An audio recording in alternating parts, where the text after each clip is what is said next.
Selamat malam.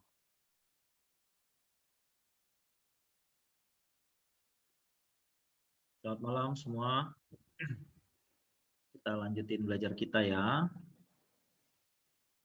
Michael, apakah ini pertemuan tatap muka kita terakhir? Betul, Pastor. Oke, baik. Minggu depan itu evaluasi itu ujian kah modelnya atau bagaimana ya? Iya, bisa ujian atau bisa dalam bentuk tugas terkait tema, Pastor. Oke, saya kasih tugas saja ya, tidak terlalu sulit lah ya.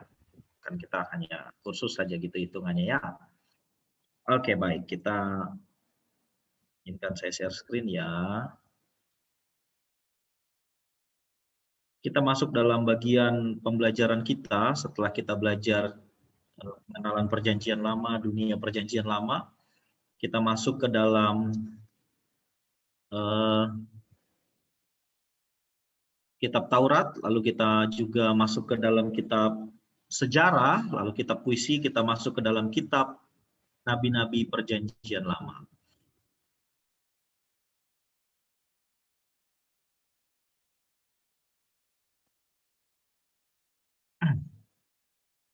Kita berangkat dulu. Kitab nabi-nabi itu terbagi dua, yaitu kitab nabi-nabi besar dan nabi-nabi kecil. Disebut nabi-nabi besar itu antara lain ada Yesaya, Yeremia, Yehezkiel, dan Daniel. Lalu sedangkan nabi-nabi kecil adalah sisanya, Hosea, Yoel, Amos, Obadya, Yunus, Mika, Nahum, Habakuk, Zefanya, Hagai, dan Zakaria, dan Maleaki. Begitu. Disebut perbedaan ini nabi-nabi besar dan nabi-nabi kecil bukan karena postur tubuhnya, bukan juga Tuhan membuat penggolongan, tetapi dari jumlah kitab yang mereka tulis, sehingga para teolog hanya membuat pembagian. Ini nabi besar karena tulisannya lebih panjang daripada nabi-nabi kecil, begitu ya. Sekarang kita masuk ke dalam pengertian nabi. Nabi itu navi, begitu di dalam bahasa Ibrani disebut navi. Nah, ini paling sering muncul diterjemahkan oleh LAI, nabi atau prophet dalam bahasa Inggris. Hampir 300 kali penggunaannya, teman-teman.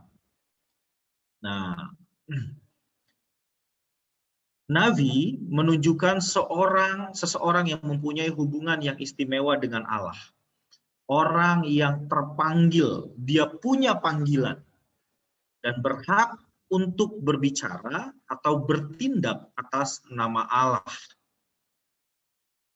Ya, berhak berbicara dan bertindak atas nama Allah karena dia punya panggilan dari Allah.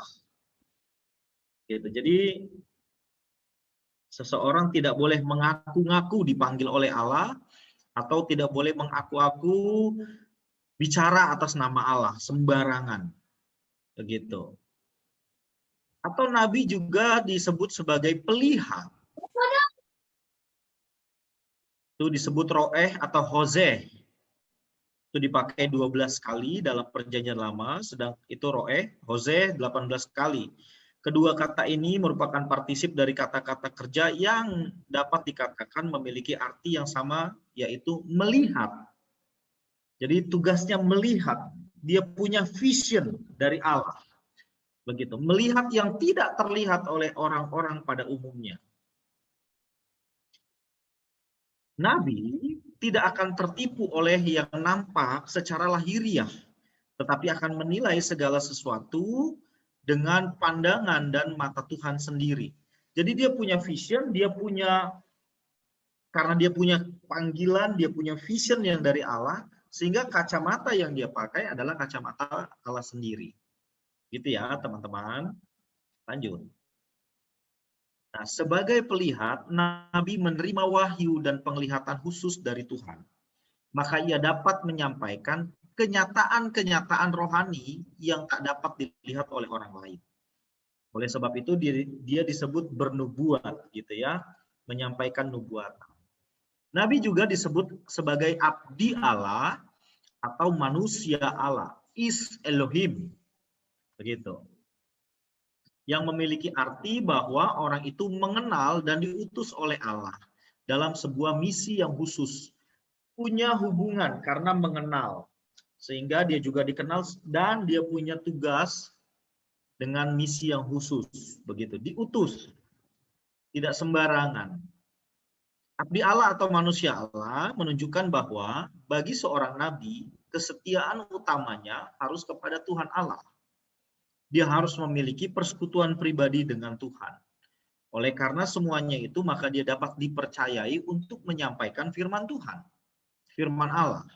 Karena dia hanya berbicara sebagaimana dia sendiri diajar dan digerakkan oleh Tuhan Allah. Lepas daripada itu, dia tidak punya hak bicara. Jadi benar-benar seseorang yang ada di bawah kontrol dari Allah. Gitu teman-teman. Nah, nabi-nabi lain seperti Musa, Elisa, gitu ya, dan Samuel juga disebut dia sebagai Is Elohim, manusia. Oke, ini periode kerja. Lalu nabi itu kerjanya bernubuat. Dia menyampaikan nubuat. Sekarang saya ingin mengajak teman-teman, apa sih nubuat itu? Sehingga kita tidak salah memahami konsep nubuat di dalam Alkitab. Ini menjadi penting untuk memahami, karena banyak orang salah kaprah berkaitan dengan nubuat. Banyak yang jadi nubuat gitu kan. Kira suka ya. Nubuat hal yang patut diperhatikan untuk dapat memahami nubuat. Sorry. Saya ya. Teman-teman, izinkan saya matikan kamera karena internet saya unstable.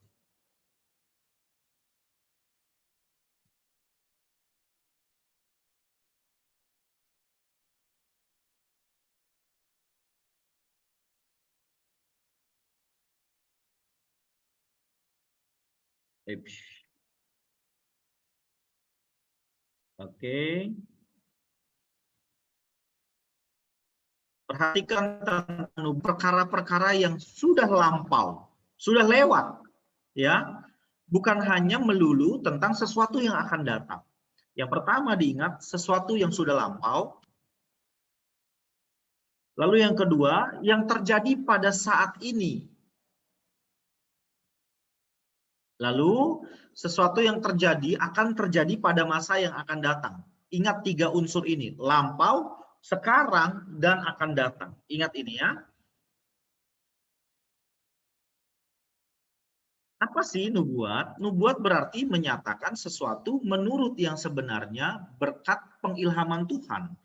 Dan dalam hal terakhir, nubuat berarti menyatakan sesuatu yang bakal terjadi berdasarkan pengilhaman Tuhan.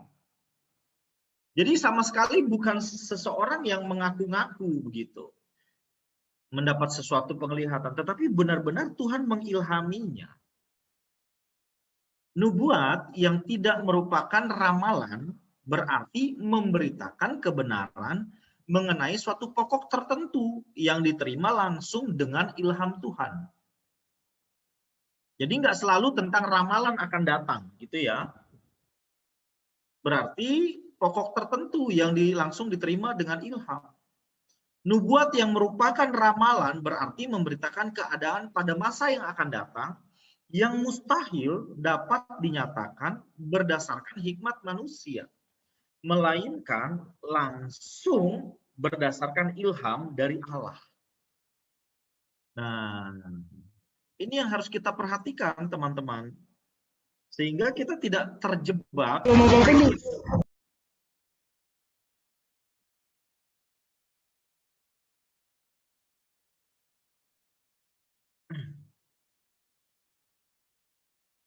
Sebentar ya, teman-teman, ini ada.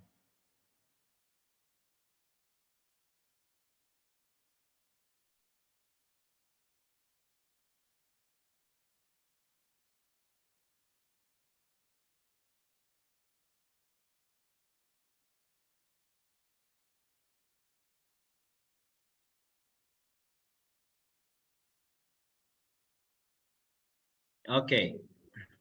Sehingga kita menjadi hati-hati ketika kita memperhatikan nubuat atau mendengar orang zaman sekarang menyampaikan nubuat. Oke. Nah, kita masuk ke fungsi nabi di dalam perjanjian lama. Nabi harus mendorong umat Allah agar bersandar pada rahmat dan kuasa Tuhan saja. Bukan pada jasa atau kekuatan sendiri atau pada kekuatan-kekuatan sekutu, kekuatan sekutu-sekutu manusia pada saat itu. Maka pada abad ke-8 sebelum Masehi, para nabi menasehati raja-raja Yehuda agar tidak bersandar kepada pertolongan Israel, Syria, Mesir atau negara-negara lain. Begitu. Ya, melainkan bersandar hanya kepada kuasa Tuhan. Nabi harus mengingatkan umat bahwa berkat dan keselamatan tergantung pada kesetiaan mereka dalam melaksanakan kewajiban-kewajiban perjanjian dengan Tuhan, yaitu kehidupan yang suci. Jadi ini inti beritanya dari Nabi. Kalau kita baca kitab Nabi-Nabi PL nanti, kita masuk ke sana, ini menjadi landasan utama kita, sehingga kita tidak tergelincir dengan penafsiran-penafsiran yang sembarangan. Ini menjadi pagar menurut saya. Ya, teman-teman. Sehingga ini menjadi rule of the game. Begitu. Untuk memperhatikan kitab Nabi-Nabi Perjanjian Lama. Nabi menghibur umat tentang masa depannya. Ingat, peringatan akan dosa. Gitu ya. Ini diberitakan, nanti kita masuk ke sana, saya akan lebih menjelaskan ini.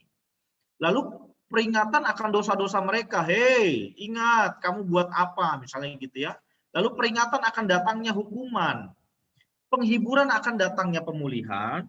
Penghiburan akan datangnya Mesias. Ini menjadi pesan Nabi. Sepanjang perjalanan atau sepanjang perjalanan kitab-kitab Nabi-Nabi Perjanjian Lama, teman-teman. Ya, ingat ini. Nubuat juga merupakan semacam meterai atas kewibawaan firman Allah. Melalui nubuat-nubuat yang telah digenapi, maka tanda kenabian yang sejati ialah penggenapan perkataannya. Ingat kalimat terakhir ini. Tanda kenabian yang sejati ialah penggenapan dari perkataan sang nabi itu. Teman-teman,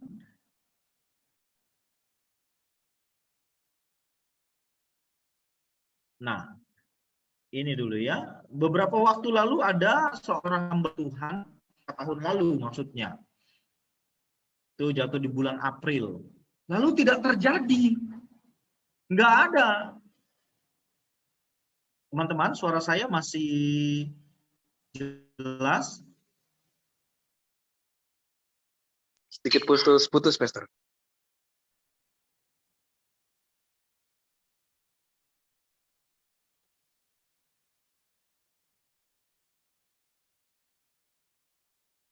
Agak putus-putus, sebentar ya.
Lagi minta maaf ya, ini memang internet saya di rumah kurang bagus.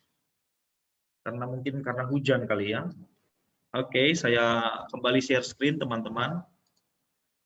Nah, kemarin itu di awal-awal itu ada nabi, ada hamba Tuhan yang memberitakan bahwa COVID akan selesai di bulan April begitu. Sampai sekarang belum selesai-selesai. Itu April tahun lalu maksudnya. Lalu tidak ada permintaan maaf karena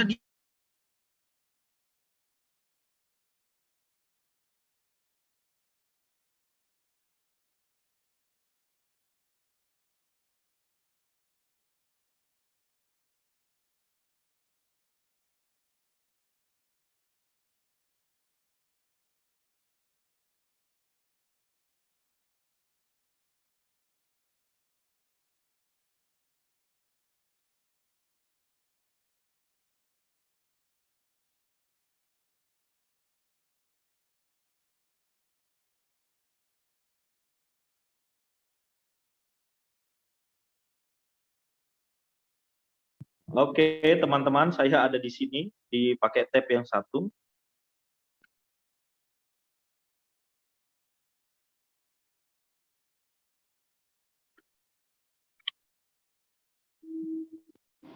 Suara saya terdengar di sini, teman-teman?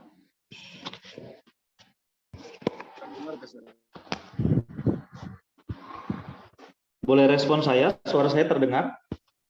Terdengar, Pastor. Kezia, dengar suara saya, Dek?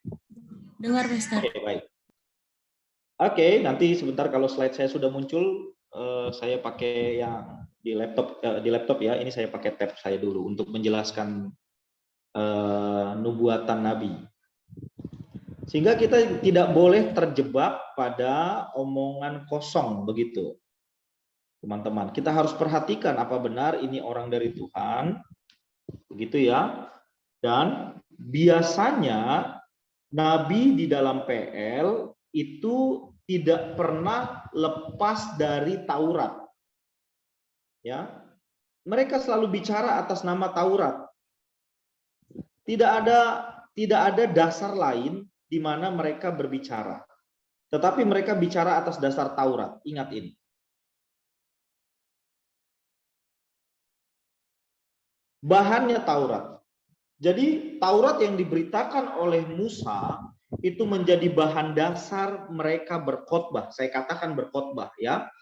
Tetapi mereka menggunakan Taurat itu sesuai dengan konteks zamannya. Kan ratusan sampai ribuan tahun sampai di zaman mereka. Tetapi mereka olah Taurat itu sehingga cocok di zamannya. Sebenarnya kita berkhotbah juga seperti itu, teman-teman. Kalau ada di antara teman-teman yang sudah berkhotbah, kan Alkitab itu dari dulu isinya begitu saja ya. Tetapi kan kok bisa nyambung dengan zaman sekarang? Karena diolah oleh si pengkhotbah, melintasi zaman, lalu disampaikan, dikhotbahkan. Nah, ini menjadi segar di zaman sekarang, begitu teman-teman. Jadi kita bisa jadi nyambung sama firman Tuhan. Selanjutnya fungsi berita Nabi di dalam PL, nanti saya share saja slide-nya tapi saya lanjutkan ya. Tema-tema yang muncul dalam banyak kitab nabi-nabi. Nah, inti beritanya yang pertama, Nabi menyuarakan kepada umat jangan kompromi dengan penyembahan berhala. Itu pertama. Yang kedua, tolak daya tarik dunia. Daya tarik dunia pada saat itu adalah kemakmuran dari bangsa-bangsa sekitar, dari Mesir, dari Babilonia. Itu menjadi daya tarik bagi mereka untuk meninggalkan Allah. Tetapi ini pesan Nabi, jangan tertarik, begitu. Lalu yang ketiga, pesan Nabi adalah kembali kepada Taurat Allah. Ayo, ini hukum. Kamu harus memelihara hukum. Gitu ya. Hukum harus dipelihara.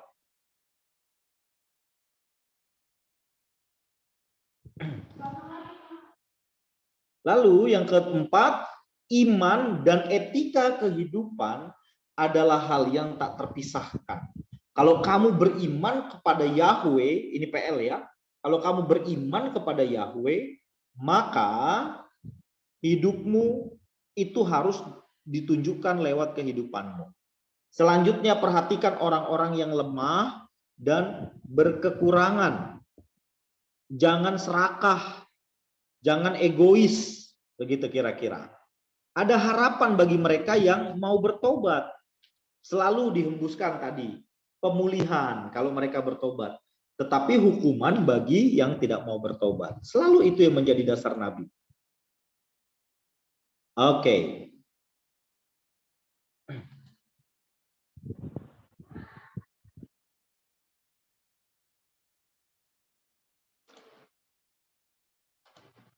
Lalu selanjutnya ada nabi palsu. Gitu.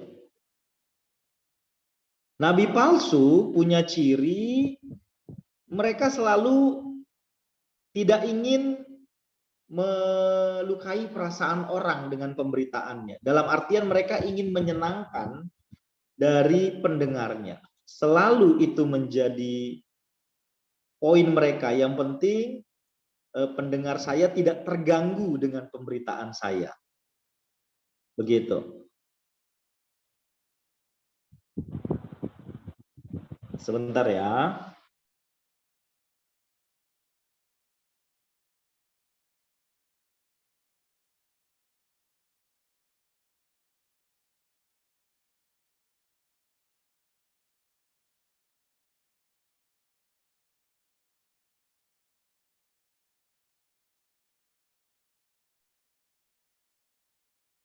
Oke.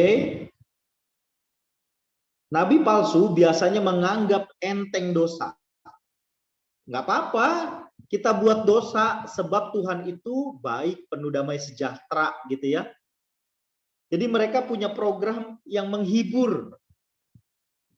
Lalu dosa seksual atau perkawinan campur bukan hanya ditolerir, tetapi juga dirayakan. Mereka masuk dalam perzinahan rohani dan bangga dengan itu.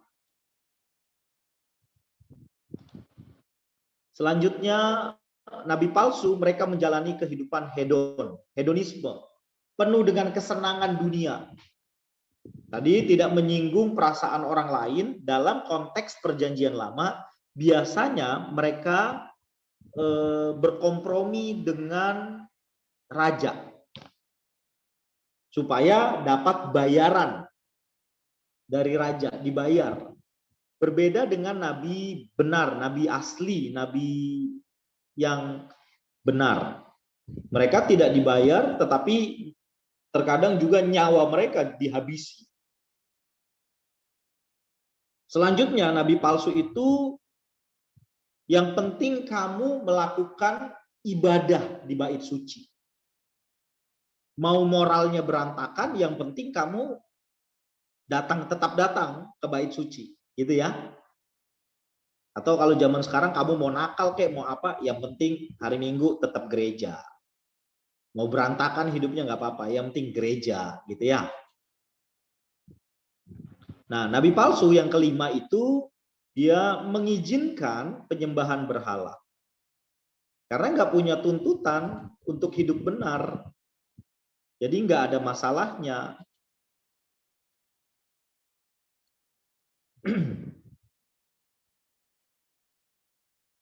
Selanjutnya, dia memberikan harapan yang palsu. Karena nubuat lalu biasanya memberitakan kemenangan. Memberitakan hal-hal yang manis kepada umat. Yang ketujuh, mereka menafsirkan kemakmuran sebagai tanda keberpihakan Allah. Selama negara berkembang secara finansial, mereka menyelaraskan diri dan mendukung pemerintah yang ada. Mau hidupnya compang-camping, yang penting kaya, begitu ya. Nah, ini berbahaya sekali. Kalau kita makmur, berarti Allah ada di pihak kita. Tanda dari keberpihakan Allah adalah kemakmuran secara materi. Waduh, ini berbahaya. Selanjutnya, teman-teman, yang ke-8, nabi palsu itu melakukan tindakan religius yang memanipulasi Tuhan. Jadi dia membohongi Tuhan dengan praktek-praktek agamanya. Misalnya kalau dalam konsep perjanjian lama, mereka tetap memberikan persembahan atau memberikan korban bakaran. Makanya di Yesaya ada kalimat-kalimat, aku jijik terhadap persembahanmu.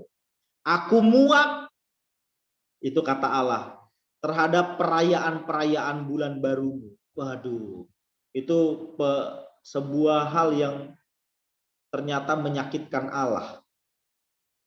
Sehingga Allah sampai bicara sekasar itu, semengerikan itu, saudara-saudara.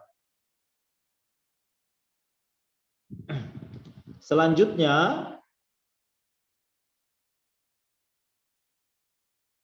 mereka biasanya, nabi palsu biasanya memusuhi nabi-nabi asli, nabi sejati. Dengan menyebut bahwa nabi yang asli itu terlalu ekstrim. Terlalu banyak komitmen. Begitu. Lalu selanjutnya mereka, nabi palsu itu, mereka membuat banyak orang terkesan dengan kemampuan-kemampuan ajaib. Jadi senang membuat mujizat dan lain sebagainya. Ya, ini konteks perjanjian lama. Lalu merasa punya akses langsung kepada kehendak Allah. Gitu. Saya memiliki kehendak Allah. Kira-kira seperti itu. Ini pembuka kita. Ada yang mau bertanya sampai di sini, teman-teman? Silakan. Minta maaf, internet saya belum kembali normal ini. Lisa, sudah boleh bertanya, Kak? Boleh, Kak. Biasanya Lisa yang kasih ingat.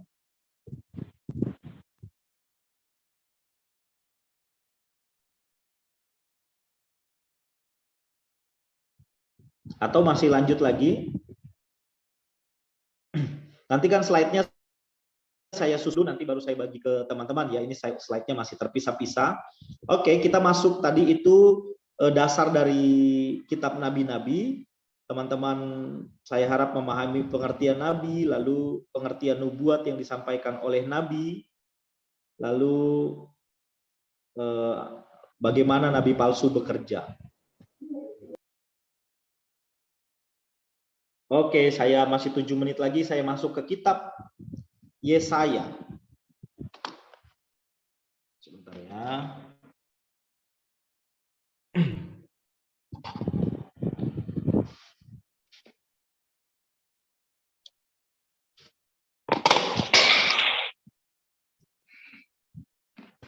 Oke, Yesaya. Nah, Nabi Yesaya ini dia nabi yang pada perjalanan berita kenabiannya itu menyampaikan murka Allah yang akan diterima oleh bangsa Israel sebab mereka hidup di dalam dosa, ya, meninggalkan Allah, meninggalkan Taurat Allah, sehingga nabi ini menyampaikan di depan sebelum pembuangan. Nabi ini bersuara, ayo bertobat, karena akan ada hukuman kalau kamu tidak bertobat. Begitu. Jadi Nabi Yesaya, inti beritanya itu berkaitan dengan hukuman Allah dan janji keselamatan yang akan Allah berikan bagi yang bertobat. Tetapi bagi yang tidak bertobat akan dihukum. Begitu ya. Apa sih yang menjadi karakteristik dari kitab Nabi Yesaya? Nah, Nabi Yesaya ini disebut Nabi Injili karena ternyata di dalam tulisannya, teman-teman, Nabi ini banyak mengungkap tentang hadirnya Mesias dalam perjanjian baru. Begitu. Maksud saya ada nubuat tentang Mesias yang digenapi. Banyak yang tepat digenapi, seperti tentang hamba yang menderita di dalam Yesaya mulai pasal 52 begitu ya. Lalu sampai pasal 53. Itu mengenal sekali dengan salib Kristus. Lalu dia punya pandangan berkaitan dengan penciptaan, pergumulan, penghukuman, lalu eskatologi. Lalu ada sebutan yang menarik tentang Allah. Dia menyebut Allah sebagai yang Maha Kudus. Lalu dia disebut juga sebagai yang kudus, penasehat ajaib, Bapa yang kekal, Raja damai. Itu kitab Yesaya. Jadi dia pertama, dia menahan bangsa Israel supaya stop buat dosa. Jangan lakukan, kalau tidak nanti ada penghukuman. Begitu. Nah, selanjutnya ada Nabi Yeremia, kitab Yeremia. Kitab Yeremia menyuarakan tentang hukuman Allah yang tidak terelakkan lagi, yang sudah semakin dekat. Apa penghukuman Allah itu? Yaitu pembuangan. Tetapi dia terus membujuk bangsanya supaya bertobat, supaya tidak masuk ke dalam pembuangan.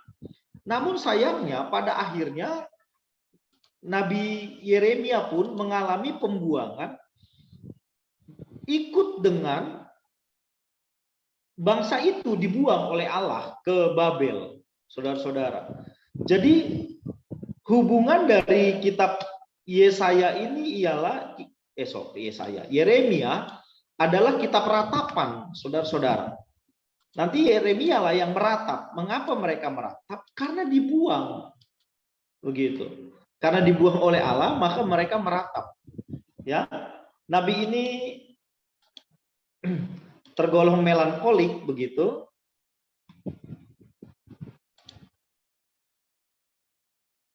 Karena pada akhirnya dia menangisi bangsanya yang terbuang. Saya membayangkan begini teman-teman, dia menahan bangsanya supaya bertobat, memperingatkan bangsanya supaya bertobat, tetapi tidak bertobat. Pada akhirnya dia yang menyuarakan, dia juga ikut ke dalam pembuangan. Sedih sekali, kasihan gitu ya. Nanti baru dia meratap. Sebentar, ini rasanya udah bisa.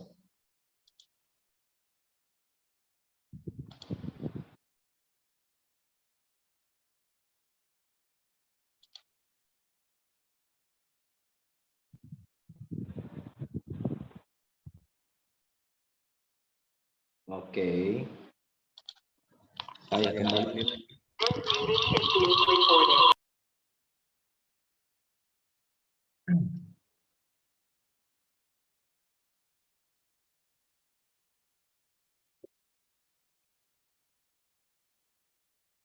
Oke, saya kembali share screen.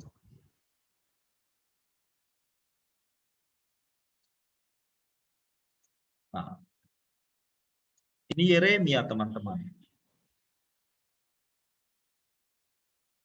Hukuman Allah yang tidak terelakkan bagi bangsa yang tidak mau bertobat, yaitu bangsa Israel, orang Yahudi begitu.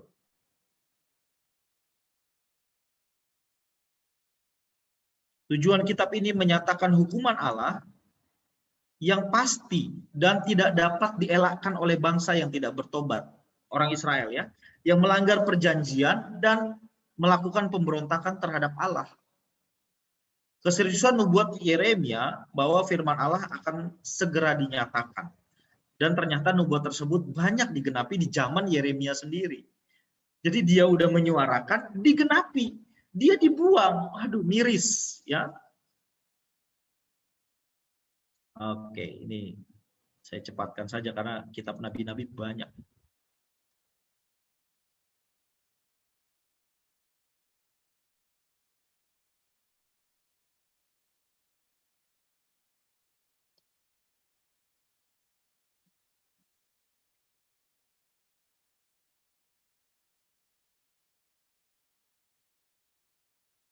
Oke, silakan Lisa, kalau begitu di selak saja ya. Kadang-kadang saya nggak baca chat. Oke, silakan yang mau bertanya, mulai dari nabi-nabi, pengertian nabi tadi sampai ke Yeremia ini. Silakan.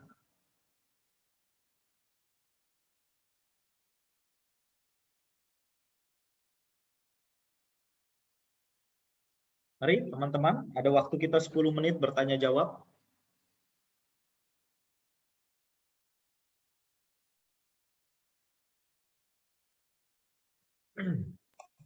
Izin nanya, Pastor. Silakan, siapa sebut nama? Silakan. Leon, Pastor. Jadi gini, Pastor. Jangan di spotlight dong, Kak. Jangan iseng dong. Oke, silakan. Ini sebenarnya kalau untuk Nabi itu sendiri, kalau untuk di zaman kita sekarang ini, masih ada atau masih relevankah? Terus kalau misalkan ada yang mengaku-ngaku sebagai Nabi, itu gimana kita, Pastor? Nah, nyikapinnya. Kita masuk, oke, thank you ya bro. Kita masuk ke dalam pengertiannya saja, hamba Allah atau manusia Allah tadi.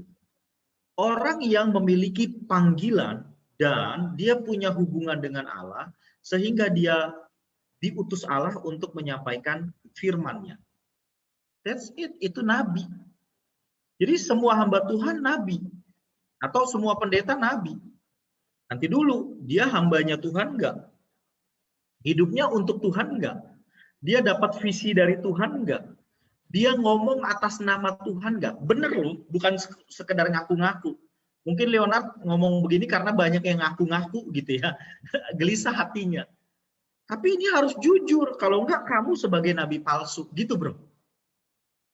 Kita berangkat dari pengertian saja. Jadi siapa itu nabi zaman sekarang? Dia yang menyerahkan dirinya sepenuhnya kepada Allah, memiliki visi dari Allah, Lalu dia menyampaikan firman yang Allah sampaikan untuk dia sampaikan kepada umatnya. Yes, bisa begitu. Fungsi kenabian. Inilah fungsi kenabian. Menyampaikan firman Allah. Menegur dosa, lalu membawa orang kepada Allah, masuk dalam pemulihan. Tadi saya singgung nabi palsu. Saya berharap dari pengertian nabi benar dan nabi palsu, teman-teman langsung cakrawala berpikirnya meluas. Oh, ada perbedaan. Gitu, bro. Ya. Banyak yang ngaku memang.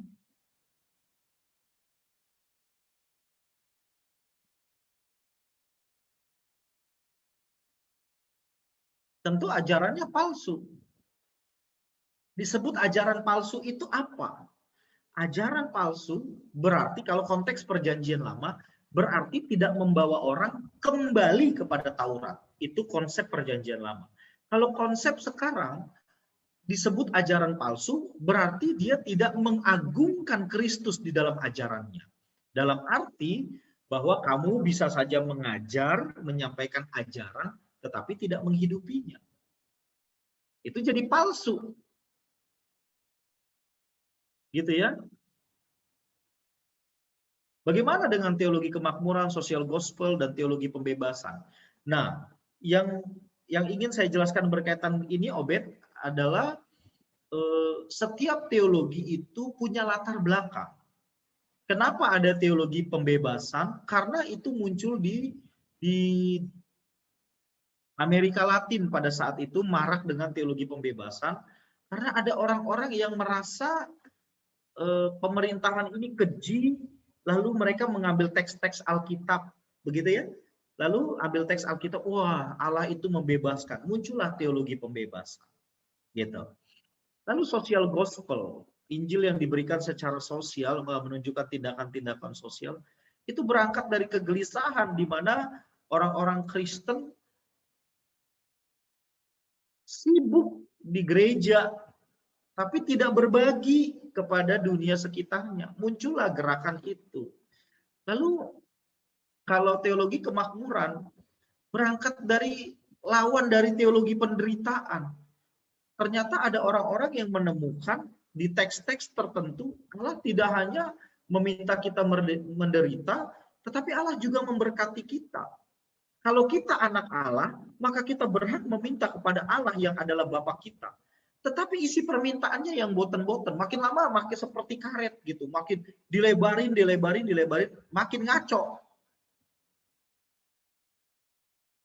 Masalahnya, teologi kemakmuran muncul ketika dunia sedang mengalami resesi. Dulu pada zaman-zaman itu, ketika saya baru-baru bertobat, saya sedang dengar jargon. Dunia resesi, kita anak Tuhan resepsi. Itu nggak ada implikasinya sama sekali. Apakah bisa dikategorikan sebagai ajaran palsu? Kalau terus berkutat pada itu, pada ajaran itu, lama-lama membelokkan orang dari Injil yang murni. Sehingga tidak lagi ke arah pertobatan seperti Kristus. Gitu ya.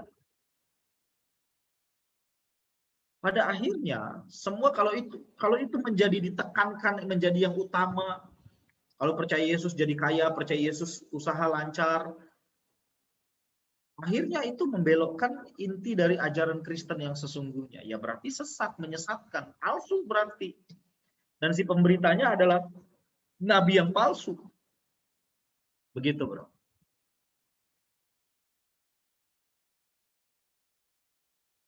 Oke, ada lagi?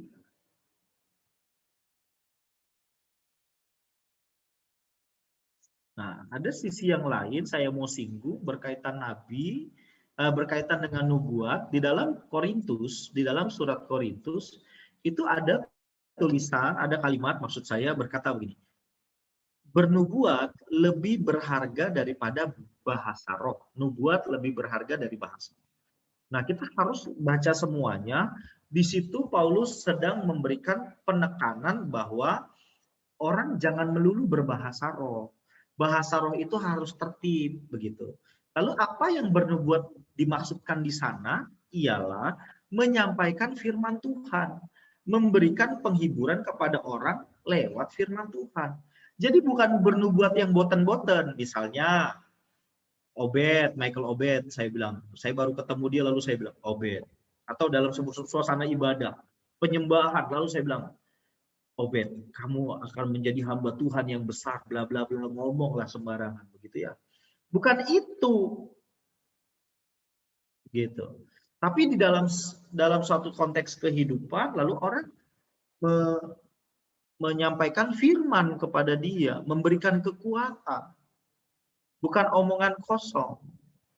Dulu ketika saya merintis sebuah persekutuan begitu, kami undang seorang pendeta, ketika mau masuk firman dia biasa penyembahan dulu gitu ya. Penyembahan, kami semua hanyut dalam penyembahan. Lalu tiba-tiba dia bicara, Ibu Bapak, percayalah saya mendapat penglihatan bahwa penyembahan kita ini seperti tangkai-tangkai mawar yang naik ke sorga dan Allah menikmati bunga mawar yang harum itu. Pada saat itu sih, luar biasa sekali ya. Kalau sekarang saya dengar itu, aduh kamu ngapain sih ngomong-ngomong kayak gitu ya.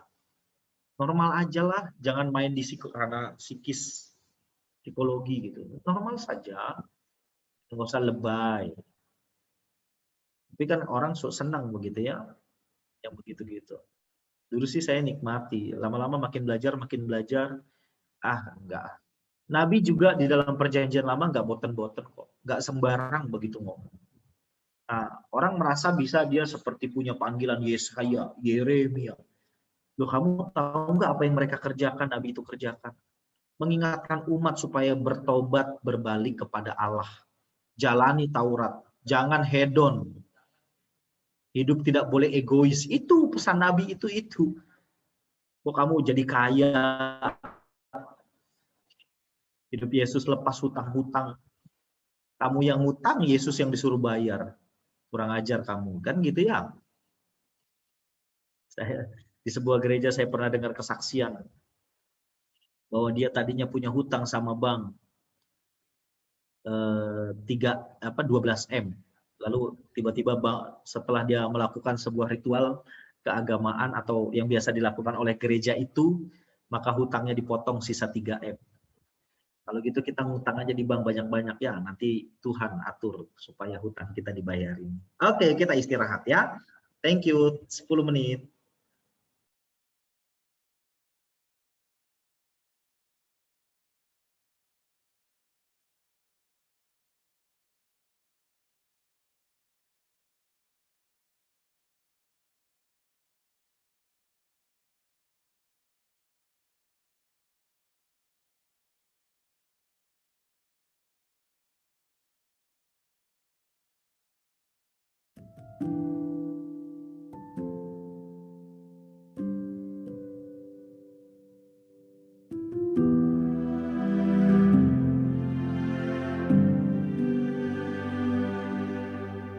Ku mengangkat wajahku, melihat indahnya senyummu. Ku mengangkat hatiku, rasakan indahnya hadirmu. Ku mengangkat wajahku, melihat indahnya senyummu. Ku mengangkat hatiku, rasakan indahnya hadirmu. Selalu ku puji kekudusan-Mu Bapa, selalu agungkan kebesaran-Mu Bapa, tiada yang dapat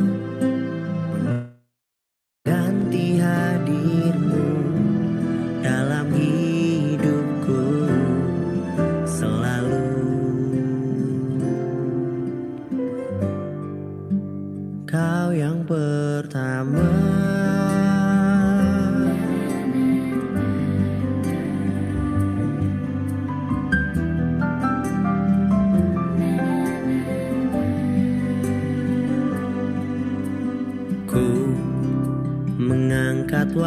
wajahku, melihat indahnya senyummu. Ku mengangkat hatiku, rasakan indahnya hadirmu. Selalu ku puji kekudusanmu Bapa, selalu agungkan kebesaranmu Bapa. Tiada yang dapat mengganti hadirmu dalam hidupku selalu. Kau yang pertama,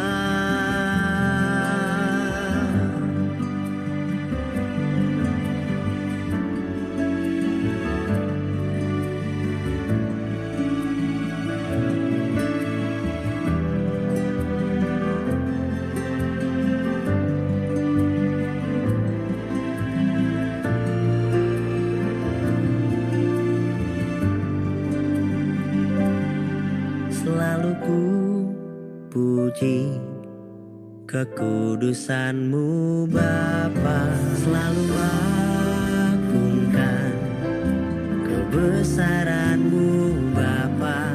Tiada yang dapat mengganti hadirmu dalam hidupku selalu.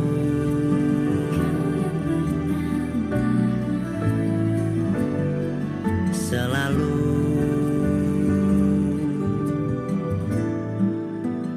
kau yang pertama.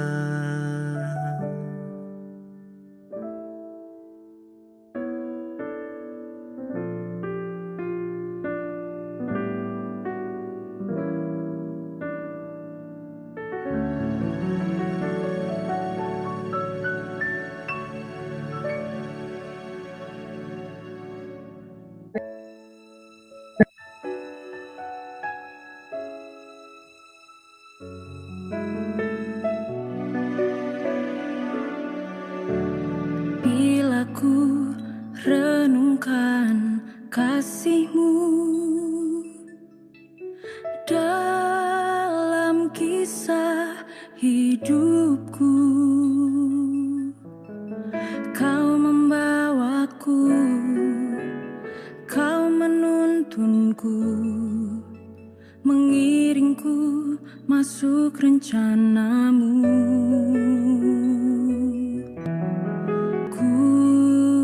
Serahkan sisa waktuku dalam tangan kasih-Mu, karena ku tahu Kau di sampingku, setia sampai akhir hidupku. Bagiku hidupku untuk kesenangan-Mu, bentukku sesuai kehendak-Mu. Ini hatiku, ini bejana-Mu, aku untuk kemuliaan-Mu.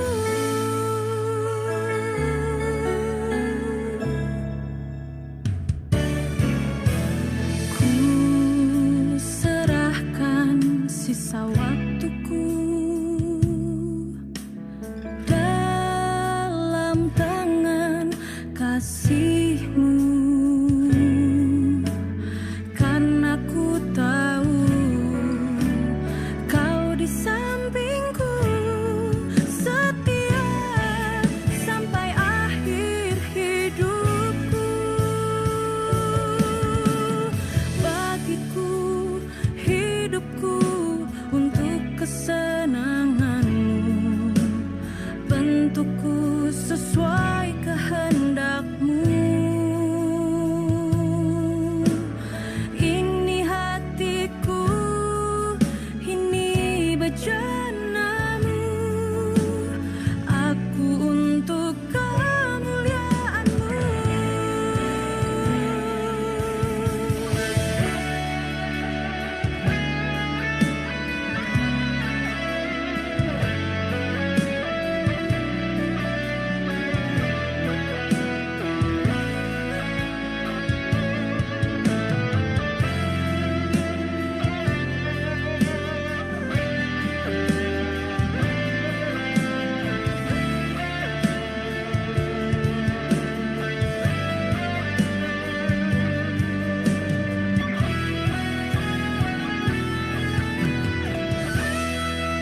kesenanganmu, bentukku sesuai kehendakmu.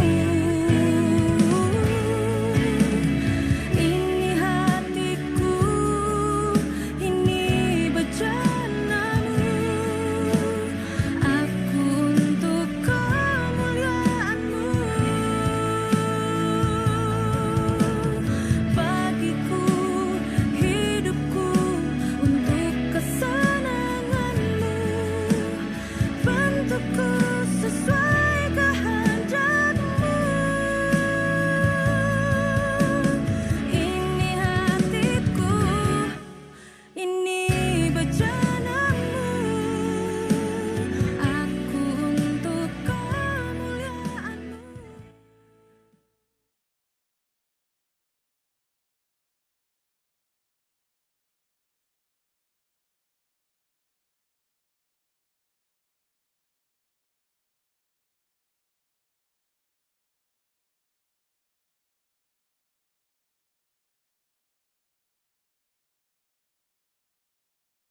Shalom. Kita lanjut ya, teman-teman.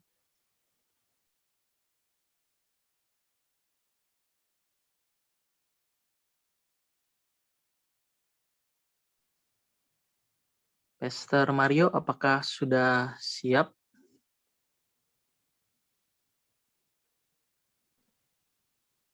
Oke, baik. Kita kembali lagi ke materi kita. Kita masuk ke kitab Nabi-Nabi. Selanjutnya masih ke sorry.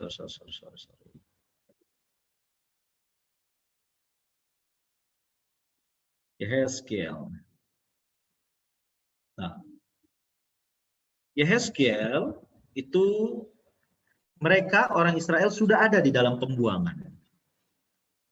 Jadi mereka tema beritanya adalah kesusahan yang sekarang di pembuangan dan adanya pengharapan di masa yang akan datang.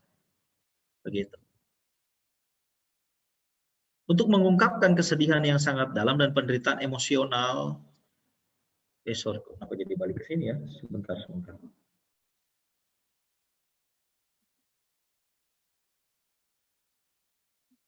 Sorry, ada.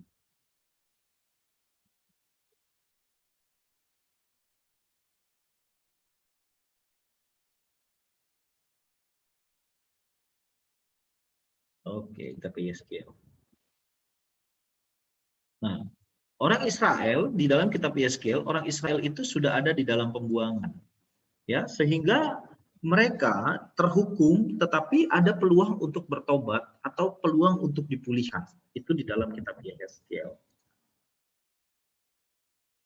Nah, apa sih tujuan kitab ini? Menyampaikan berita penghukuman atas Yehuda dan Yerusalem yang sudah murtad dan 7 bangsa di sekitarnya Allah. Jadi disisakan oleh Allah, begitu ya.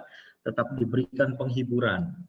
Mendidik orang-orang buangan di Babel agar mereka dapat pelajaran dari penghukuman Tuhan atas dosa Yerusalem. Jadi mereka diminta meratap situasi mereka yang ada di dalam dosa itu, gitu. Di dalam pembuangan, janji pemulihan dan kemuliaan akhir kerajaannya sebagaimana diungkapkan dalam kemegahan bait suci. Nah, yang menarik dalam kitab ini banyak penglihatan-penglihatan, teman-teman. Oke, saya cepat saja, nanti teman bisa baca ya.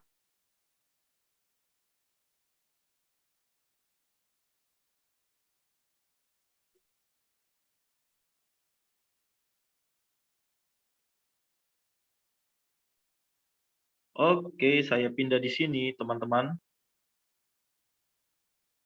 Ya, saya pakai ini. Minta maaf, internetnya benar-benar ngaco gitu.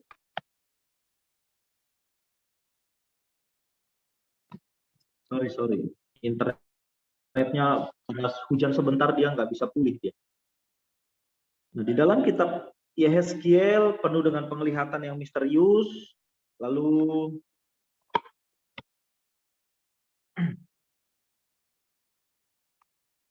Suara saya jelas di sini, teman-teman? Oke.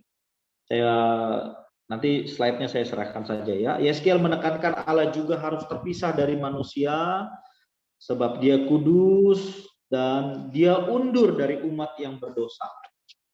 Allah nggak bisa gabung dengan manusia yang berdosa. Begitu. Yeskiel juga menekankan tanggung jawab perseorangan, tanggung jawab umat pribadi dituntut di sana. Yeskiel secara khusus disapa dengan sebutan anak manusia dan penjaga Israel. Yeskiel melihat bait suci yang dinajiskan, lalu bait suci yang dipulihkan. Jadi ada dua, dinajiskan dan dipulihkan. Hal ini sebuah gambaran bahwa umat itu akan dipulihkan. Begitu, saudara-saudara. Kita ke kitab Daniel. Kitab ini bertemakan tentang kedaulatan Allah di dalam sejarah. Tetapi perlu diketahui bahwa di dalam kitab orang Yahudi, kitab Daniel ini tidak masuk di dalam kitab nabi-nabi besar. Justru kitab ini masuk di dalam kumpulan kitab. Nah, sehingga isi kitab Daniel berbeda dari kitab-kitab nabi-nabi, dari kitab nabi-nabi. Kalau kitab nabi-nabi biasanya berisi peringatan nabi-nabi kepada umat Allah, gitu ya, peringatan lalu janji akan pemulihan. Tapi kitab Daniel punya keunikannya tersendiri, di mana isinya justru seperti mengisahkan keberadaan mereka, situasi hidup mereka di negeri Babel, begitu. Makanya kalau teman-teman membaca kitab Daniel itu seperti ada drama di sana, ada bagaimana Daniel dan teman-temannya diangkat, lalu bagaimana Daniel masuk ke gua singa, lalu Sadrak Mesak Abednego masuk di perapian yang menyala-nyala dan lain sebagainya, gitu teman-teman. Nah, tujuan kitab ini adalah untuk menenteramkan hati umat Allah dengan janji bahwa situasi di pembuangan itu tidak untuk selama-lamanya.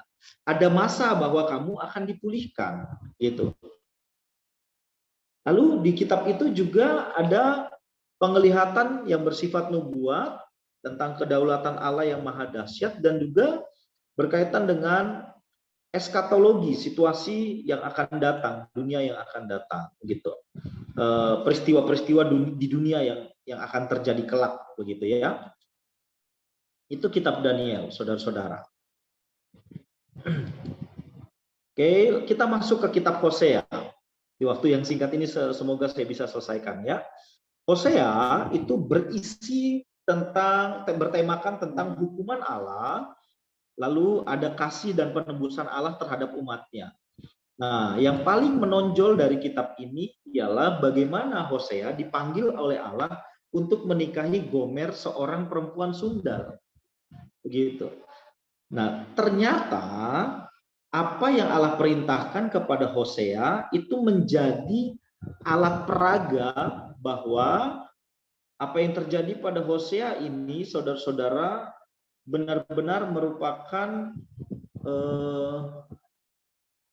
penggambaran dari sikap orang Israel terhadap Allah dan sikap Allah terhadap orang Israel.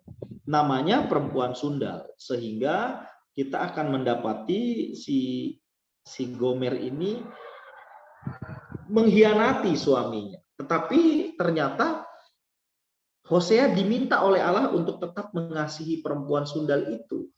Nah, ini menjadi penggambaran bahwa Allah seperti itu mengasihi orang Israel. Berkali-kali kamu bersundal begitu, tetapi Allah tetap menerima kamu, begitu. Kira-kira itu pesannya dari kitab Hosea. Ya. Lalu kita masuk ke kitab Yoel. Nah, kitab Yoel bertemakan tentang hari Tuhan yang besar, dahsyat dan sangat mengagumkan. Jadi ini janji pemulihan bagi umat Israel. Yoel menyuarakan itu. Nah, tujuan kitab ini yang utama mengumpulkan umat Tuhan dalam suatu perayaan yang kudus, yang ternyata telah ditinggalkan para imam. Imam tidak setia kan? Nah, mereka dikumpulkan kembali, lalu ada nasihat yang diberikan agar mereka bertobat. dengan rendah hati, kembali pada Tuhan dengan berpuasa, menangis, berkabung, dan berdoa syafaat, memohon kemurahan Allah. Menyampaikan janji pemulihan yang akan terjadi secara rohani dan jasmani. Jadi kalau di PL itu begitu. Kalau mereka kembali kepada Allah, begitu ya, mereka dipulihkan hidupnya, maka biasanya tanahnya menjadi subur, nanti musuh mereka dikalahkan, begitu, sehingga tentram dan menjadi subur kembali. Mereka diberkati oleh Allah. Itu konsep perjanjian lama. Oke, kita lanjutkan lagi terus. Kita masuk ke kitab Amos.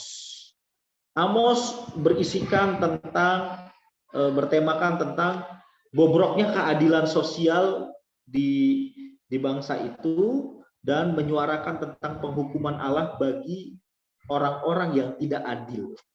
Nah, Amos berasal dari kerajaan Yehuda di kerajaan selatan. Amos justru menyampaikan pesan pemberitaannya kepada orang-orang di kerajaan utara.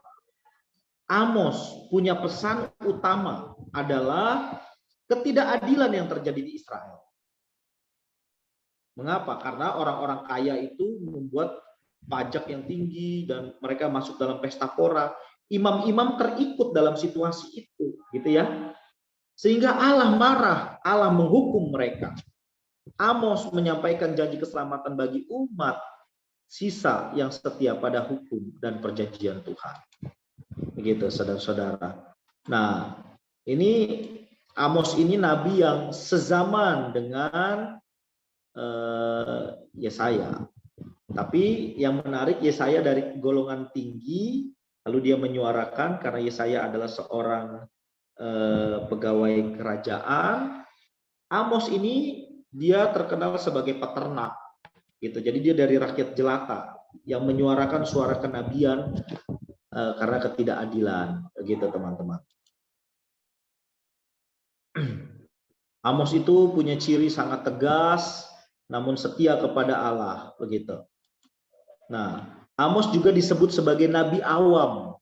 Mengapa? Ya, karena dia dari rakyat jelata, tidak punya pendidikan yang cukup, tapi dia juga dipercaya oleh Allah untuk melayani, begitu ya. Jadi Allah itu mengizinkan siapa saja melayani dia, menjadi nabi, menjadi manusia Allah itu. Saudara-saudara. Kita masuk ke dalam kitab Obadja. Nah, Obadja ini sebuah kitab yang unik, justru beritanya untuk orang Edom. Jadi suara kenabiannya bagi orang Edom. Allah menyuarakan murkanya kepada Edom. Yang menarik, kenapa Edom dihukum? Karena Edom itu bersukacita ketika Israel menerima penghukuman Allah. Khususnya orang Yehuda dihukum oleh Allah, lalu Edom bersukacita. Edom seperti punya pijakan untuk menghina, melecehkan orang-orang Yehuda, orang Israel yang sedang dihukum oleh Allah. Allah marah sama Edom. Nah, kenapa Edom berlaku seperti itu kepada orang Yehuda? Ternyata ini berkaitan dengan dosa masa lalu antara kakak beradik, yaitu Esau dan Yakub. Esau punya keturunan itu Edom, Yakub itu ya Israel, begitu ya teman-teman. Nah, ini berkepanjangan ternyata. Dari sini saya belajar ternyata luka hati yang tidak diselesaikan itu sangat berbahaya. Itu bisa berkepanjangan, teman-teman. Nah, Edom itu kitab yang pendek dan dialamatkan kepada bangsa yang lain. Nah, kitab ini tidak disebut dalam PL, ya, karena memang beritanya untuk bangsa lain, yaitu Edom.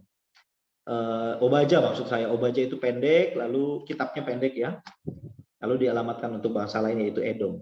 Nah, menariknya itu tadi, ternyata ini luka yang panjang sekali berkaitan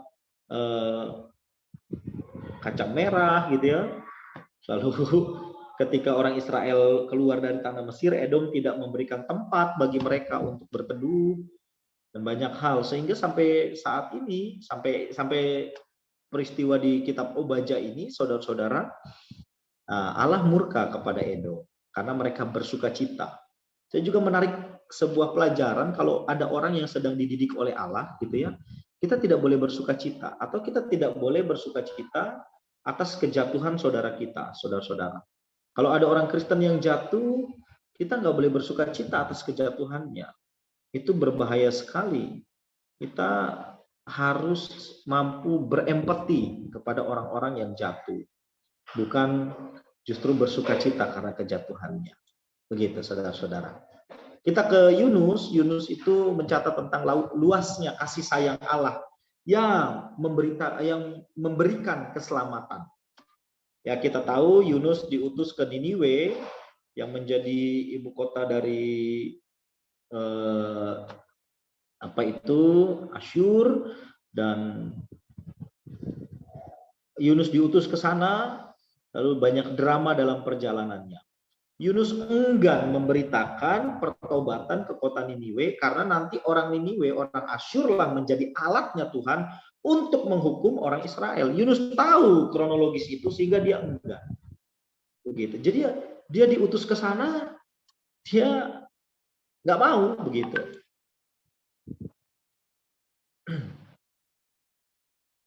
Oke, selanjutnya itu tadi kitab Yunus. Selanjutnya kita masuk ke kitab Mika. Oke.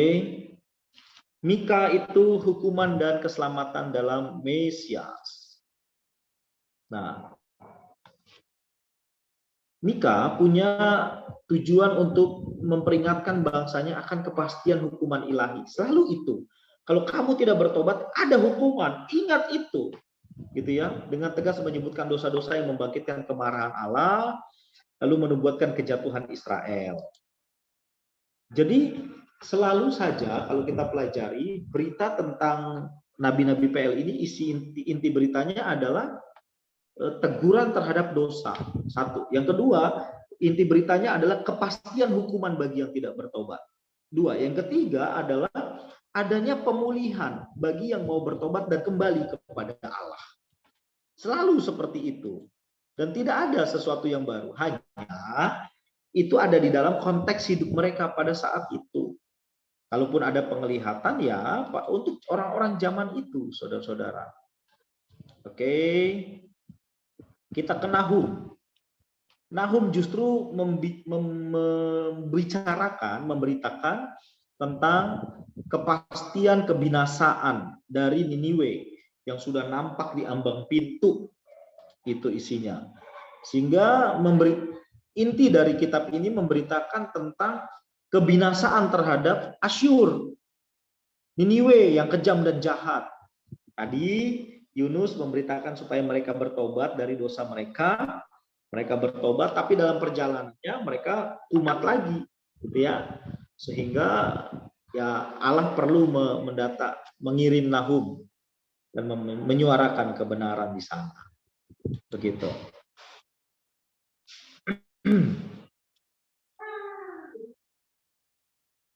Oke. Kita ke kitab Habakuk. Nah, Habakuk ini di tengah-tengah hancurnya bangsa itu gitu ya. Jadi kan mereka dihancurkan gitu dalam pembuangan, hancur bangsa itu, saudara-saudara. Habakuk muncul dengan tema ayo kembali beriman kepada Allah. Jadi seperti sebuah penghiburan kitab ini muncul kepada orang Israel. Ya. Ia menuliskan untuk menolong orang yang saleh yang tersisa di Yerusalem supaya mereka mampu memahami cara kerja Allah berhubungan dengan bangsa yang berdosa itu. Jadi benar-benar dihiburkan bangsa ini, saudara-saudara, oleh berita Habakuk. Habakuk juga bergumul dengan persoalan yang amat menggelisahkan. Bagaimana Allah dapat memakai suatu bangsa yang jahat seperti Babel untuk menghabiskan umatnya sebagai wujud penghukuman. Jadi tidak bagaimana membingungkan. Kok Allah rela menghukum kami pakai bangsa yang kafir gitu. Tapi itulah cara Allah bekerja, dan Nahum memberitakan itu. Walaupun di awalnya dia nampak tidak bisa mengerti bagaimana alur berpikir dari Allah, tapi pada akhirnya dia ya dia melihat tangan Allah yang luar biasa, begitu ya. Yang paling nampak adalah orang benar akan hidup oleh percayanya, begitu. Dengan oleh imannya kepada Allah. Itu inti berita dari Habakuk, saudara-saudara. Oke, dari Habakuk kita mulai masuk ke Zefanya. Zefanya itu isinya tentang penghukuman. Lalu ada pembaharuan dan ada nubuat tentang pemulihan, ya. Nah, penekanan utamanya adalah kepada pertobatan. Kamu harus bertobat, begitu ya. Lalu ini juga menyinggung tentang kemerosotan moral dari orang Israel setelah kematian Raja Hizkia. Lalu isinya juga mengisahkan tentang betapa kejinya penyembahan berhala yang sudah dilakukan oleh orang Israel. Contohnya adalah Manasye, gitu. Sebagai usaha penyelamatan Yehuda dari kejatuhan. Jangan sampai kamu seperti Israel Utara. Kamu harus bertobat. Kira-kira begitu. Bicaranya tentang hari Tuhan yang akan terjadi bagi Yehuda, Yerusalem, dan bangsa-bangsa lain. Hari Tuhan sudah semakin mendekat, maka akan ada penderitaan yang besar, penghukuman, kemusnahan. Lalu ada usaha Tuhan untuk menyucikan dosa umatnya. Hari Tuhan adalah keselamatan dan kelepasan umat Israel terluput dari muka Allah. Seperti itu. Kita ke Hagai, saudara-saudara. Kitab Hagai. Hagai itu punya inti berita atau tema utama adalah berkaitan dengan pembangunan Allah. Karena dalam konsep orang Israel, keberadaan bait Allah, kan tadi sudah runtuh ya, keberadaan lalu dipugar kembali. Hagai, keberadaan bait Allah itu menunjukkan bahwa Allah ada di tengah-tengah mereka. Kalau Allah ada di tengah-tengah mereka, siapakah lawan mereka? Kan gitu ya. Itu konsep orang Yahudi. Sehingga keberadaan bait Allah dalam pemahaman mereka Allah ada di tengah-tengah mereka, maka mereka akan dipulihkan. Begitu. Jadi bagaimana mereka membangun bait Allah lagi? Itu Hagai, saudara-saudara. Nah, kitab ini, Hagai, menekankan prioritas yang besar, yakni agar umat Tuhan mendahulukan pekerjaan Tuhan dengan pembangunan bait suci. Ayo, kerahkan tenagamu, kerahkan uangmu, persembahkan, gitu. Dahulukan rumah Tuhan. Kitab ini tegas mengungkapkan ketaatan kepada Tuhan sebagai satu-satunya cara di mana mereka memperoleh janji Tuhan. Hagai memperlihatkan masa depan bait suci sebagai pusat dari perhatian bangsa-bangsa. Begitu. Kita sudah semakin dekat, kita ke Zakaria. Nah, kitab Zakaria itu janji pemulangan ke Yerusalem dan pembangunan bait suci. Itu tema utamanya. Jadi mereka dijanjikan untuk pulang. Hagai membangun, lalu mereka mau pulang, begitu ya. Lalu proses dan progres dari pembangunan bait suci itu tetap berjalan, saudara-saudara. Nah, mereka diingatkan kembali, ayo jangan khawatir, mereka ada di pembuangan, jangan khawatir, kamu pasti akan pulang ke Yerusalem. Begitu, saudara-saudara. Ya.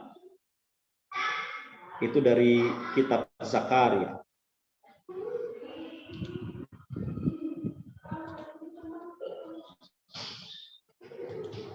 Oke, kita masuk ke kitab yang terakhir yang cukup seru juga, yaitu Maleaki. Ya, Maleaki itu isi beritanya tentang pertobatan dan ibadah yang sejati. Tadi mulai dari Hagar, Zakaria itu berkaitan dengan ada disinggung tentang pembangunan bait suci kembali. Nah, di dalam proyek pembangunan itu, saudara, kita juga harus membaca kitab Ezra dan Nehemia. Proses pemulangan, Ezra itu bicara tentang pembacaan Taurat, lalu Nehemia pembangunan tembok Yerusalem, lalu Hagai pembangunan bait suci, Zakaria juga ada di sana, janji pemulangan. Ini ada masalah di Maleaki. Masalahnya adalah imam-imam tidak mau ikut terlibat di dalam pembangunan. Imam-imam korup, Jadi persembahan umat dikorup sehingga umat menjadi enggan terlibat di dalam pembangunan bait suci, bait Allah. Mengapa? Ngapain kami mempersembahkan? Imamnya aja korup begitu. Sehingga kalau teman-teman membaca pasal 1 dan pasal 2 dari kitab ini, dari kitab Maleakhi ini, maka isinya adalah kemarahan Tuhan kepada para imam. Imam-imam di sana mereka korup. Lalu yang kedua, mereka juga kawin campur. Mereka berpoligami, begitu. Sehingga Allah murka kepada mereka. Nah, di pasal 3, coba satu orang bacakan ayat yang terkenal untuk persembahan, pasal 3 ayat 10. Silakan. Satu orang boleh bacakan bagi kita semua. Maleakhi 3 ya, Pastor ya, ayat 10 ya. Betul. Maleakhi 3 ayat 10.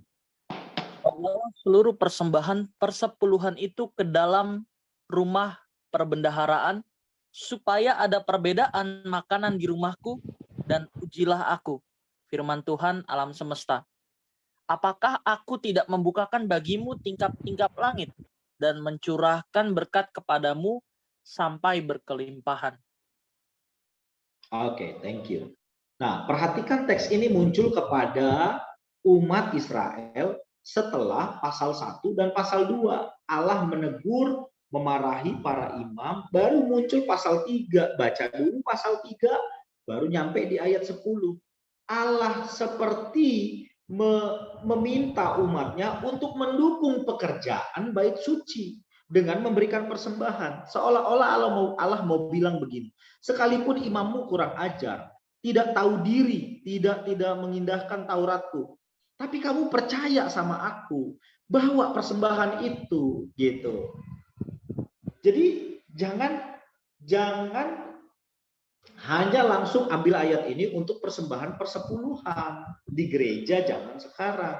Walaupun tidak salah membuka kotak persembahan, mengedarkan persembahan, itu tidak salah. Sebab gereja pada faktanya butuh uang untuk kelangsungan pelayanan. Itu fakta. Tetapi gereja juga harus akuntabel, artinya tercatat dengan benar persembahan itu, laporannya. Jangan seperti di Maleakhi. Jadi jangan ini dipakai untuk memaksa umat supaya memberikan persembahan atau mendukung pekerjaan Tuhan semata. Tapi di sisi lain gereja juga harus terbuka kepada jemaatnya. Begitu. Bukan melarang, Allah tidak melarang untuk memberikan persembahan. Tetapi harus teratur, jujur, begitu. Karakteristik dari kitab Maleakhi adalah secara khusus mengecam para imam yang berlaku curang, bermoral bobrok, yang hanya menekankan formalitas ibadah di tengah kesukaran. Kan mereka baru pulang nih dari pembuangan. Udah tahu susah, tapi yang penting formalitas ibadah apa? Umat memberikan persembahan, lalu memberikan korban, begitu. Kitab ini juga mengaitkan tentang hari Tuhan berkaitan dengan kedatangan Mesias. Maleakhi sebagai penutup dari kanon Perjanjian Lama, Alkitab bahasa Indonesia, begitu, saudara-saudara. Oke, materi kita selesai, tugas saya selesai. Silakan jika ada yang mau berdiskusi dengan panjangnya percakapan kita. Mohon maaf teman-teman karena WiFi saya bermasalah, jadi saya pakai tab ya. Nanti bahannya saya susun dulu berurutan supaya nanti saya tinggal share, saya kasih ke Michael Obed ya. Oke, silakan. Shalom Pastor. Yes. Mohon izin bertanya Pastor, aku Rio. Yes, Rio, silakan. Ini bukan pertanyaan sih, tapi kayak pernyataan yang minta tolong untuk dikonfirmasi aja. Silakan. Dari apa yang udah dijelasin selama 3 minggu bersama Pastor, kayak berpikir aja gitu. Sebenarnya apa sih perbedaan dari imam dan nabi secara tugas dan fungsinya itu sendiri? Tapi setelah mendengar penjelasan dan melihat tugas dan fungsinya, tiba-tiba berpikir nakal seperti ini sih, Pastor. Apa ini benar ya? Tapi ini hanya berpikir nakal aja. Apakah ini gambaran seperti kalau misalnya imam itu kan hanya fokus di bait Allah, di umat Israel. Tapi kalau nabi itu, dari kisah-kisah nabi itu ada yang di luar Israel juga. Apa mungkin ini sebagai gambaran juga? Kalau misalnya memang sarana Tuhan untuk memperkenalkan keselamatan itu bukan hanya di orang Israel seperti yang dilakukan Paulus. Jadi kayak kalau pikiran akal saya, nabi ini sebagai gambaran seperti nanti Paulus juga mengabarkan keselamatan di luar orang Yahudi. Terima kasih, Pastor. Terima kasih Rio, pengamatanmu oke juga, walaupun tidak bukan gambaran, tetapi lebih luas bahwa kasih Allah, keselamatan Allah di Perjanjian Lama juga sifatnya universal. Itu lebih tepat.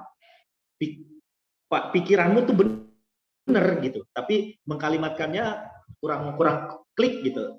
Benar pikiranmu bahwa keselamatan Allah di PL pun itu berlaku universal. Mengapa kok Allah mengutus nabinya ke bangsa lain? Karena Allah juga mengasihi orang di bangsa lain, bukan hanya Israel. Gitu ya.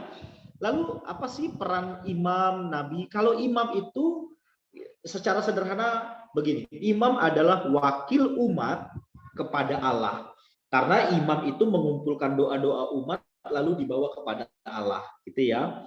Kalau nabi, wakil Allah kepada umat, juru bicaranya. Allah kan nggak bicara langsung, jadi pakai nabi, gitu. Itu sederhananya begitu, ya. Terima kasih untuk pikiranmu yang kamu sebut liar tadi, tapi ada benarnya. Keselamatan di PB itu berlaku universal. Ternyata di PL juga begitu. Sebenarnya orang Israel itu punya misi untuk menyatakan bahwa Allah kamilah yang benar. Sehingga orang-orang di luar Israel terhisap kepada mereka, lalu mereka percaya kepada Yahweh. Kalau nanti kamu baca kitab Daniel, maka kita akan melihat pesan utamanya adalah ketika Sadrak, Mesak, dan Abednego bisa keluar dari perapian, maka Nebukadnezar memerintahkan seluruh umat manusia harus menyembah Allah yang disembah oleh Sadrak, Mesak, dan Abednego. Seperti Daniel juga ketika keluar dari Gua Sina, pesannya sama. Supaya bangsa-bangsa lain menyembah kepada Allahnya Daniel. Itu dia. Thank you, Rio. Makasih, Pastor. Yes. Ada lagi? Silakan. Pastor izin bertanya, Pastor. Yes, sebut nama, bro. Oh iya, aku Leon, Pastor. Jadi mau nanya nih untuk yang kitab Yoel, Pastor. Kan tadi Pastor kan udah jelasin kalau ini kan tentang isi kitabnya kan tentang hari Tuhan gitu, Pastor. Nah, tapi yang aku tanyain ini, apakah hari Tuhan maksudnya yang dimaksud itu mengenai kedatangan Tuhan ya? Karena ini sebenarnya udah lama sih, dari 2013-2014 sih. Jadi aku sering baca dulu di blog apa gitu, saya lupa, Pastor. Tapi saya udah nggak pernah baca lagi. Itu dia suka menghubung-hubungkan kayak misalkan gerhana bulan merah, Bulan darah. ke Yoel 2 ayat 30-31. Yaitu apakah iya, Pastor? Makasih. Tentu, thank you ya. Tentu ketika Yoel mendapat penglihatan, ini berkaitan dengan hukuman yang pasti kepada orang Israel. Itulah hari Tuhan. Jadi bagi orang Israel pada saat itu, hari Tuhan itu menggentarkan. Kenapa? Karena akan ada hukuman yang pasti kalau kamu nggak bertobat. Jadi Yoel menggunakan bahasa-bahasa yang metafora, begitu, ada belalang, begitu ya. Ada belalang pelompat lah, ada belalang pelahap, dan lain sebagainya. Itu situasi yang mengerikan. Kenapa? Karena akan ada kelaparan yang hebat kalau hukuman hari Tuhan itu datang. Kira-kira seperti itu. Nah, kalau apa yang kamu baca di blog itu bisa saja dia kaitkan Yoel itu dengan kisah di Kisah Rasul pasal 2. Teman-teman perhatikan, ketika Petrus meminjam situasi Yoel di Kisah pasal 2, dia hendak mengingatkan bahwa hari Tuhan sudah semakin dekat. Begitu. Itu sebenarnya pesannya. Ayo bertobat, ayo serahkan dirimu kepada Allah. Maka 3.000 orang dibaptis. Begitu. Nah, makin ke sini makin banyak bulan menjadi bulan darah gitu-gitu ya. Nah, kemarin kita gerhana matahari gitu, gerhana bulan gitu kan, wah bulannya merah, itu dikait-kaitkan terus, tapi nggak terjadi apa-apa. Tapi itu merupakan simbol bahwa hari Tuhan semakin mendekat. Kira-kira begitu jawaban saya. Ya, jadi lihat konteks Yoel, lalu lihat konteks kisah para rasul. Petrus meminjam Yoel untuk peringatan pada zamannya Petrus, Yoel juga peringatan untuk zamannya Yoel. Nah, kita menggunakan kitab itu, yes, prinsipnya bahwa hari Tuhan itu menggentarkan. Kalau kamu tidak bertobat, kamu maka masuk dalam kengerian. Kira-kira begitu. Ya, makasih, Oke, Pastor. lanjut. Oke, bro, lanjut lagi.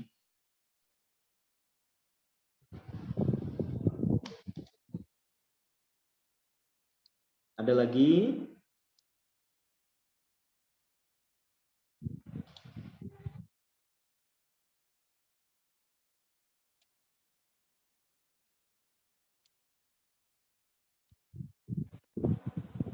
Ayo, mari.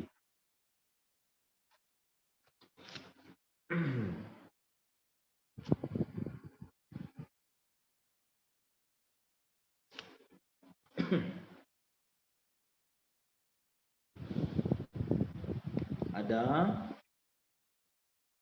Si banyak loh waktu kita, tanyalah. Sebelum bertanya itu dilarang. Pastor, izin nanya lagi, Pastor. Boleh. Leon, Pastor. Kalau Obaja itu ditujukannya untuk bangsa di luar Israel, kenapa orang Israel make? Jadi kitab ini masuk ke dalam kanon orang Israel justru sebagai pengingat bahwa Allah itu mengasihi Israel. Jadi dari kitab Obaja kan itu kepada apa tadi? Kepada Edom ya. Nah, Allah itu sebenarnya mengasihi Israel sehingga kalau ada bangsa lain yang menghina kamu, merendahkan kamu, Allah akan hukum. Sehingga itu penghiburan bagi orang Israel zaman sekarang. Israel pada zaman selanjutnya gitu. Itu jadi penghiburan mereka bahwa Allah sebenarnya mengasihi kami. Kalau ada yang mengusik kami, Allah hukum. Begitu, teman-teman.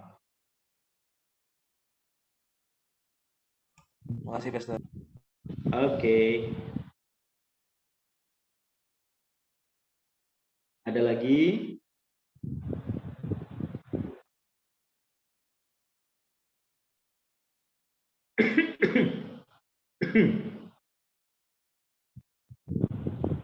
Ayo, yang perempuan mana suaranya?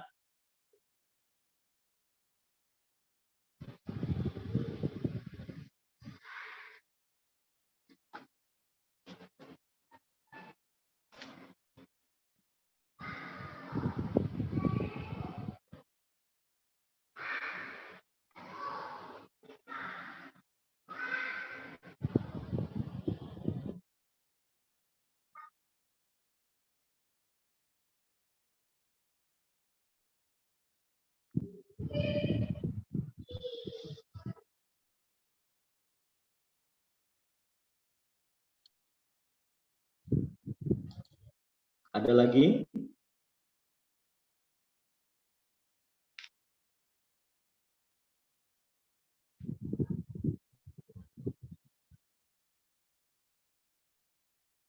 Boleh tanya dong kenapa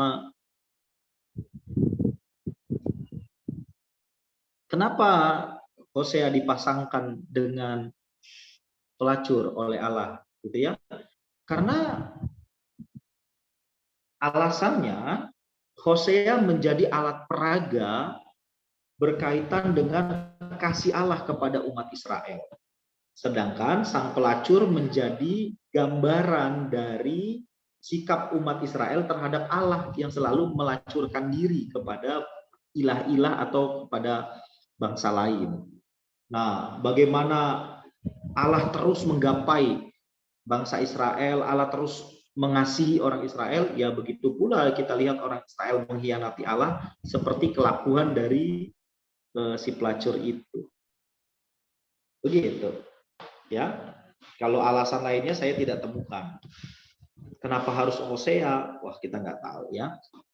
Tapi yang pasti Allah menggunakan itu jadi alat peraga. Begitu.